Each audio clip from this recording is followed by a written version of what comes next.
Les closures sont un concept très intéressant en JavaScript qu'il faut à tout prix que tu connaisses. On va tout de suite créer une fonction qui implémente le pattern de closure qui s'appelle addTo, qui prend en paramètre x, et à l'intérieur de cette fonction, je vais créer une fonction add qui prend en paramètre y, et ici, évidemment, il ne faut pas que je fasse enter, et qui retourne x plus y. Et ensuite, ma fonction addTo, je vais la faire retourner la fonction add. Et c'est super intéressant, cette méthode. Tu vois qu'ici, en fait, j'ai la méthode addTo qui représente la scope principale, qui est celle qui englobe. Et à l'intérieur de cette méthode, j'ai déclaré une deuxième méthode qui s'appelle add, que tu vois juste ici. Et cette méthode, ce qui est intéressant, c'est qu'elle utilise le paramètre x, que tu vois juste ici, qui est en fait déclaré dans la scope du dessus, comme tu peux le voir juste ici. Et ensuite, elle prend un paramètre y, etc. Mais ce qui est aussi super intéressant, c'est que ma méthode add, elle est retournée par ma fonction addTo. Et ça, c'est très puissant. Et on va voir justement, c'est ce pattern-là qu'on va s'intéresser dans cette vidéo. Je vais créer une méthode addTo5 qui va appeler addTo avec en paramètre 5. Et maintenant, je vais pouvoir faire addTo5, par exemple 10. Tu vois que ça me retourne 15. Et maintenant, 12. Et tu vois que ça me retourne 17. Ce qui est intéressant ici, c'est que ma méthode addTo5, qui est déclarée ici, a accès à la valeur 5 que j'ai passé en paramètre ici, qui est en fait le paramètre x, qu'on a vu juste ici dans mon screenshot d'avant. Propriété 5 ici, c'est en fait le paramètre x qu'on a passé juste là. Mais ce qui est bizarre, c'est que si ici, je fais addTo5, tu vas voir qu'il a bien les bonnes données, mais je peux pas faire addTo5.x. Ça n'existe pas, tu vois. C'est undefined. Et donc, cette variable x, elle est ce qu'on appelle dans une closure. Elle n'est pas accessible par une autre personne que la fonction add qui est déclarée dans celle-ci. Et on peut utiliser le helper console.dir pour appeler addTo5, comme je le fais juste ici. Et tu vois que quand tu fais ça, tu peux voir qu'est-ce qui se passe à l'intérieur de cette méthode. Et tu vas voir que ce qui se passe à l'intérieur de cette méthode, c'est une méthode add. Et cette méthode add, ici, elle a différentes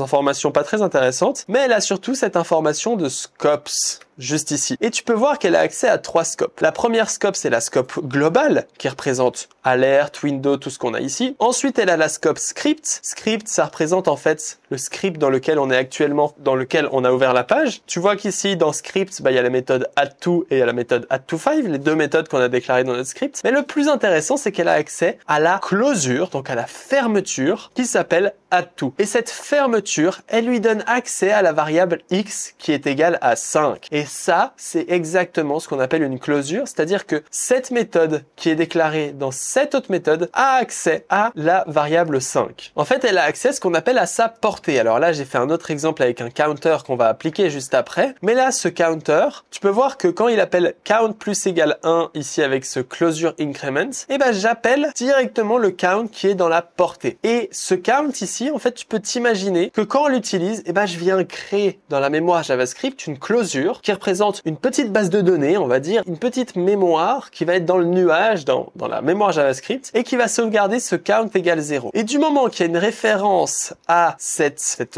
mémoire, qui représente ici en fait increment, eh ben on va pouvoir interagir avec ce count. Et tu vois qu'ici, ce qui est intéressant, c'est qu'on peut pas modifier le count à la main, on est obligé d'appeler la méthode, ce qui va modifier cette valeur. On va tout de suite réécrire ce code. Ici, je viens de créer mon counter. Et donc là, je vais pouvoir créer par exemple, une constante increment 1 est égale à counter, et je vais pouvoir créer une constante increment 2 est égale à counter. Et maintenant, je vais pouvoir appeler increment 1, et tu vois qu'il s'incrémente chaque fois. Et il sauvegarde ce machin. Parce que là, si j'appelle increment 2, tu vas voir que cette fois, lui, il recommence à 1. Alors que quand j'appelle increment 1, si je le rappelle, eh ben, lui, il vient de passer à 6. Et ça, c'est super intéressant. Parce que là, du coup, on vient de créer deux closures. On a deux mémoires différentes avec notre counter. Et si on fait console.dir de increment 1, que tu peux voir juste ici, eh ben, on peut bien voir qu'il y a la fonction increment à l'intérieur et qu'elle a accès à la scope, ici la closure de la méthode counter, et elle a accès à la variable count. Maintenant, si j'appelle increment 1 et que je rappelle console.dir, et ben maintenant tu peux voir qu'elle a toujours accès à la même scope